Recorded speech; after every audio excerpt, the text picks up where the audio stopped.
तो दोस्तों अब हम नंबर सिस्टम के पॉइंट 4 में प्राइम नंबर और कंपोजिट नंबर की बात करेंगे, भाज्य और अभाज्य संख्याओं की। तो दोस्तों देखो, अभाज्य संख्या कौन सी होती है? अभाज्य संख्याएं वे होती है जिनके केवल दो गुणनखंड होते हैं। ऐसी संख्याएं, ऐसे numbers having only and only two factor, जिनके सिर्फ और सिर्फ दो फैक्टर होते हैं। एक तो वह खुद और दूसरा एक। इसको हम हिंदी में लिखें तो स्वयं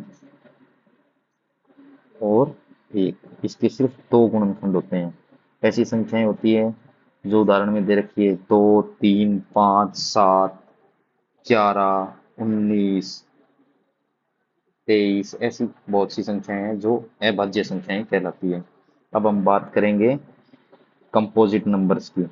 तो कंपोजिट नंबर दोस्तों वे संख्याएं होती हैं जिनके दो से अधिक गुणनखंड होते हैं।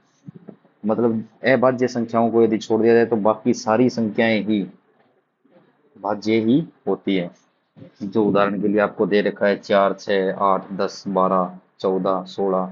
ये सब है, ये सब भाज्य संख्याएं हैं क्योंकि इनके दो से अधिक गुणनखंड होते हैं। अब आप देखोगे दोस्त, ना तो इसमें एक दे रखा है और ना इसमें एक दे रखा है, तो एक को हम ना भाज्य में रखेंगे ना अभाज्य में रखेंगे। तो एक के सामने ये आपको दे रखा है तो एक ना भाज्य है और ना ही अभाज्य है, क्योंकि एक के गुणनखंड नहीं होते। एक के गुणनखंड होते ही नहीं है। एक का गुणनखंड स्वयं, वह संख्या स्वयं ही होती है। तो इसलिए एक न भाज्य है न अभाज्य है। तो दोस्तों अब हम भाज्य और अभाज्य संख्याओं की कुछ प्रॉपर्टीज की बात करेंगे जो सीधी क्वेश्चन पेपर में पूछ ली जाती है। जैसे कि एक न तो भाज्य संख्या है और न ही एक अभाज्य संख्या है। आप इसको याद रखोगे। ये ये क्वेश्चन कई बार पूछा जाता है कि ऐसी संख्या बताओ जो ना भाज्य है और ना अभाज्य है। तो इसका आंसर आपका एक होगा। और कई बार ये पूछा जाता है कि सबसे छोटी अभाज्य संख्या बताओ, तो सबसे छोटी अभाज्य संख्या दोस्तों दो होगी। और कई बार ये पूछा जाता है कि ऐसी सम संख्या या इवन नंबर बताओ जो कि अभाज्य है, तो इसका आंसर भी दो होगा। तो दोस्तों आप इसको सीधा सीधा याद रखेंगे। तो दोस्तों अब हम इन प्रॉपर्टीज की बात करते हैं। एक से लेकर 50 तक जितनी संख्याएं होती हैं उनमें 15 प्राइम नंबर होते हैं, 15 अभाज्य संख्याएं होती है। और 50 से लेकर 100 तक 10 प्राइम नंबर होते हैं। इसी प्रकार 1 से 100 तक प्राइम नंबर ज्ञात करेंगे तो 15 ये और 10 ये 25 प्राइम नंबर होते हैं। आपके सामने ये 25 प्राइम नंबर दिए रखे हैं। तो इसमें समझने वाली कोई बात नहीं है। इन प्रॉपर्टीज को आपको सीधा याद रखना है। तो दोस्तों अब हम इस प्रॉपर्टी की बात करेंगे, जांच करें कि क्या n एक अभाज्य संख्या है। सभी अभाज्य गुणनखंडों को रूट n से कम या उसके बराबर सूचीबद्ध करें। यदि कोई भी अभाज्य गुणनखंड n को विभाजित नहीं कर सकता है तो एक अभाज्य संख्या है। तो दोस्तों अब हम इसको एक उदाहरण से समझते हैं। 113। अब 113 का अंडर रूट करेंगे तो यह लगभग किसके बराबर आएगा? तो यह लगभग 10 के बराबर आएगा, लगभग 10 के बराबर आएगा।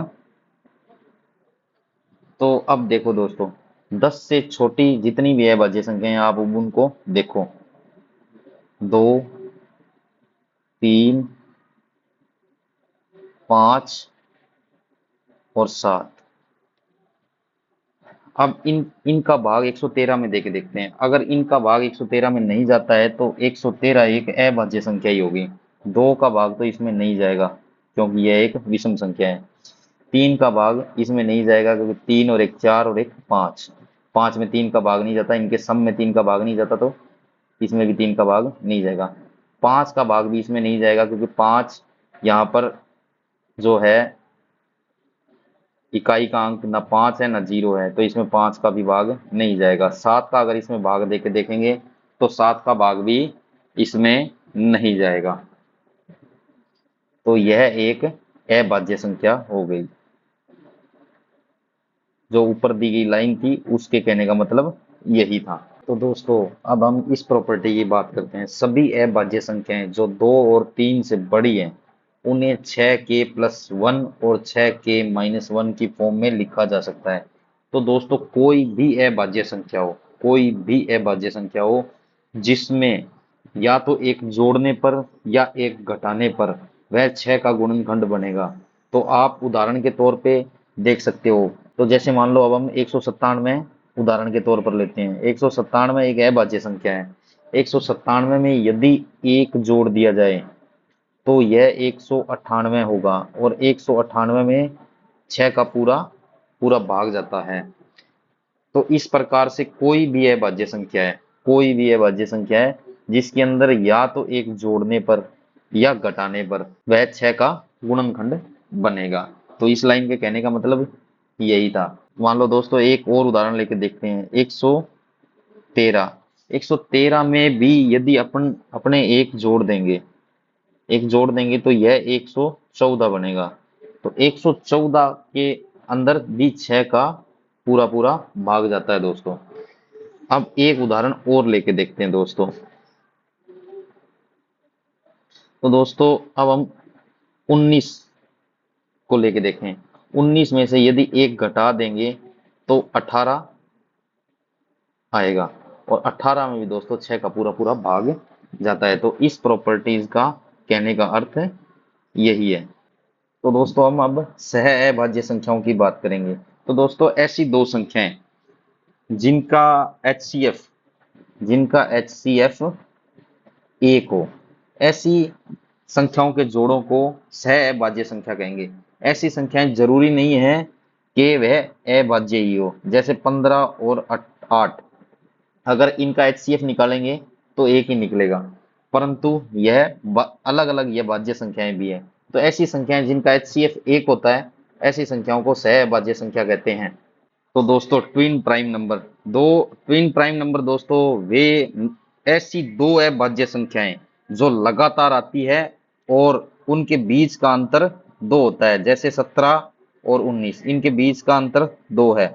29 और 31, इनके बीच का अंतर 2 है। तो ऐसी दो अभाज्य संख्याएं जिनके बीच का अंतर 2 हो और वे लगातार आए, ऐसी संख्याओं के समुच्चय को ट्विन प्राइम नंबर कहते हैं। तो दोस्तों अब हम इस क्वेश्चन को हल करेंगे। इसमें 3 संख्याएं दी गई है, तीनों ही x के किस मान के लिए अभाज्य संख्या होगी। x के किस मान के लिए अभाज्य संख्या होगी? x, x+1 और x+3। तो ये दोस्तों देखो आप लगातार अभाज्य संख्याएं, लगातार अभाज्य संख्याएं कोई सी भी नहीं आती। अगर लगातार आएगी तो ये इनमें से एक ओड नंबर होगा और एक इवन नंबर होगा। तो देखो दोस्तों ये एक इवन नंबर होगा, ये ओड नंबर होगा। ओड में अगर इवन नंबर 2 जोड़ेंगे तो x+3 हो जाएगा। ओड में इवन नंबर जोड़ेंगे तो भी ये ओड होगा। तो ये दोस्तों एक ही इवन संख्या है जो कि अभाज्य, और वो है 2। तो इसका आंसर 2 होगा। अब इस क्वेश्चन को देखो दोस्तों, एक्स वाई और जेड अलग अलग अभाज्य संख्याएं हैं। एक्स वाई से छोटा, वाई जेड से छोटा और जेड सबसे बड़ा है। तो x+y+z बराबर 70 है। तो ये दोस्तों यहाँ पर z का मान पूछा है, z का मान क्या होगा। तो अब देखो दोस्तों, अगर देखो अभाज्य संख्याएं जो होती है वो 2 को छोड़ के सारी ओड होती हैं। तो ये भी ओड है, ये भी ओड है और ये भी ओड है। तो इन तीनों को अगर जोड़ेंगे तो कोई इवन नंबर नहीं आ सकता। तो 70 एक इवन नंबर है, 70 एक इवन नंबर है, पर इवन नंबर नहीं आ सकता। तो इनमें से कोई एक इवन है। तो अपन x सबसे छोटी है, यहाँ पे दे रखा है x सबसे छोटी है, तो x को हम एक इवन नंबर मानेंगे। और x एक अभाज्य है, तो सबसे छोटा अभाज्य अंक जो होता है वो 2 होता है। तो x की वैल्यू तो दोस्तों 2 आ गई। अब y+z, अब ये जो हो गए दोस्तों 70-2 हो गए। तो अब दोस्तों देखो 70-2 68 हो जाएगा। अब दोस्तों ऑप्शन में देखते हैं। ऑप्शन में क्या है कि कोई दो ऐसे अंक देखो जिनका योग 68 हो रहा हो और जो अभाज्य हो। तो देखो दोस्तों सी और डी, ऑप्शन सी और डी में अगर इन दोनों को जोड़ेंगे तो 68 ही आएगा। तो ये 31 और ये 37। तो z का मान 37 है। अब आप कहोगे कि z का मान 37 ही क्यों है, 31 भी तो हो सकता है, x 37 भी हो सकता है। लेकिन यहाँ पे देखो दोस्तों z सबसे बड़ा है। जेड सबसे बड़ा है तो सबसे बड़ी अभाज्य संख्या अपने पास में 37 ही प्राप्त हो रही है, तो इसका आंसर डी होगा। तो अब हम इस क्वेश्चन को देखेंगे। निम्नलिखित कथनों पर विचार करें और तय करें कि इनमें से कौन सा सही है। तो देखो, पहला कथन है प्रत्येक अभाज्य संख्या विषम होती है। प्रत्येक अभाज्य संख्या विषम नहीं होती है, क्योंकि दो एक ऐसी अभाज्य संख्या है जो कि सम है। तो ये कथन बिल्कुल गलत है। किसी दो अभाज्य संख्याओं का गुणनफल विषम होता है? नहीं भाई, दो का किसी भी अभाज्य संख्या के साथ गुणा कर दो आप, आपका आंसर इवन नंबर प्राप्त होगा। तो ये बात भी पूरी तरह सही नहीं है, तो इसका ऑप्शन सी जो है इसका आंसर होगा। तो दोस्तों, इस क्वेश्चन को देखते हैं। निम्नलिखित में से कौन सा कथन सत्य है? सत्य कथन की पहचान करनी है। एक एक अभाज्य संख्या है, ये बात गलत है भाई। एक ना भाज्य है ना अभाज्य है। दो को छोड़कर सभी अभाज्य संख्याएं विषम संख्याएं होती है, ये बात बिल्कुल सही है। तो आंसर यही होगा। अब आगे के ऑप्शन भी देख लेते हैं। 1 से 20 तक कितनी अभाज्य संख्याएं होती है? 1 से 20 तक 8 अभाज्य संख्याएं होती हैं। 2, 3, 5, 7, 11, 17 और 19। तो ये भी गलत है। और अब देखते हैं इसको। यदि संख्या x अभाज्य है तो संख्या x+1 हमेशा अभाज्य होती है, ये बात गलत है। क्योंकि दो एक अभाज्य संख्या है और इसमें अगर एक जोड़ देंगे तो 3, यह भी एक अभाज्य संख्या होगी, तो ये बात भी गलत है। तो आपका आंसर बी सही है। तो अब इस क्वेश्चन को देखते हैं दोस्तों। तीन अलग अलग अभाज्य संख्याओं का योग 40 है, तो इन अभाज्य संख्याओं का गुणनफल गुणनफल क्या होगा? तो तीन अभाज्य संख्याएं अपने x plus Y plus Z, ये तीन मान लेते हैं, इनका योग 40 है। तो अगर ये तीनों ओड नंबर होंगे तो इनका जोड़ भी ओड ही आएगा, लेकिन यहाँ पे अपने को इवन नंबर प्राप्त हो रहा है। तो इनमें से एक इवन है तो अपने x को इवन माने, तो ये 2 हो जाएगा। तो अपने पास में x और z का जो जोड़ है वो आ जाएगा 38। अब अपने शुरू एक एक करके सभी अभाज्य संख्याओं को देख लेते हैं। अगर इसको 2 लेंगे तो 36 होगा, बात नहीं बनेगी। और अगर y को 3 मानेंगे तो ये 35 होगा, तो भी ये सही नहीं है। और अगर y को अपन 5 लेंगे तो ये 33 है, 33 11 से भाज्य है, तो भी बात नहीं बनेगी। और अगर अपने इसको 7 लेंगे तो 7 और 31 38 होते हैं, तो ये अपने पास में y और z प्राप्त हो गए। तो x गुणा y गुणा z ये अपने से पूछा गया है। तो 2 गुणा 7 गुणा 31।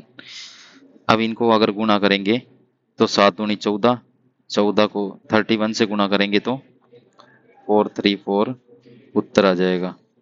इसका गुणा करने के लिए अपने इकाई के अंक को ही देखेंगे। 7 दूनी 14, इकाई का अंक 4, और 4 को 1 से गुणा करेंगे तो 4 आएगा। इकाई के अंक से इस क्वेश्चन को गुणा करके हल कर सकते हैं। तो दोस्तों, अब हम इस क्वेश्चन को देखते हैं। निम्नलिखित कथनों में से कौन सा कथन सही नहीं है? अब हमें ये देखना है। केवल 4 एकल अंक की अभाज्य संख्या, सिंगल डिजिट अभाज्य संख्याएं देख लेते हैं अपने। 2, 3, 5 और 7, 4 ही है, तो ये सही है। अनंत रूप से कई अभाज्य संख्याएं हैं। हाँ, अनंत तक कई कई अभाज्य संख्याएं जिन्हें हम ज्ञात नहीं कर सकते, अनंत हैं अभाज्य संख्याएं, तो ये बात भी सही है। एक अभाज्य संख्या के केवल 2 कारक होते हैं, मतलब 2 गुणनखंड होते हैं, तो सही है ये। किसी भी मतलब अभाज्य संख्या के 2 ही गुणनखंड होते हैं, 2 से अधिक गुणनखंड होंगे तो वो अभाज्य रहेगी ही नहीं। सभी अभाज्य संख्याएं विषम होती है, ये बात बिल्कुल गलत है, क्योंकि 2 एक ऐसा इवन नंबर है जो अभाज्य है। तो आपका ऑप्शन है जो 4 सही है। देखो दोस्तों, इस क्वेश्चन में 6 और y सह अभाज्य संख्याओं का एक युग्म है, मतलब को प्राइम नंबर्स का एक युग्म है। इसके अंदर y एक नेचुरल नंबर है और वो 20 से ज्यादा नहीं होगा, 20 से अधिक नहीं हो सकता। तो y के संभावित कितने संभावित मान हो सकते हैं? तो अपन देखेंगे। पहले तो सह अभाज्य संख्याएं, मतलब इन दोनों संख्याओं का HCF 1 आना चाहिए। तो 1 आने के लिए अपने देखो कि 6 के साथ में अगर y की जगह 1 होगा तो इनका HCF भी 1 आएगा।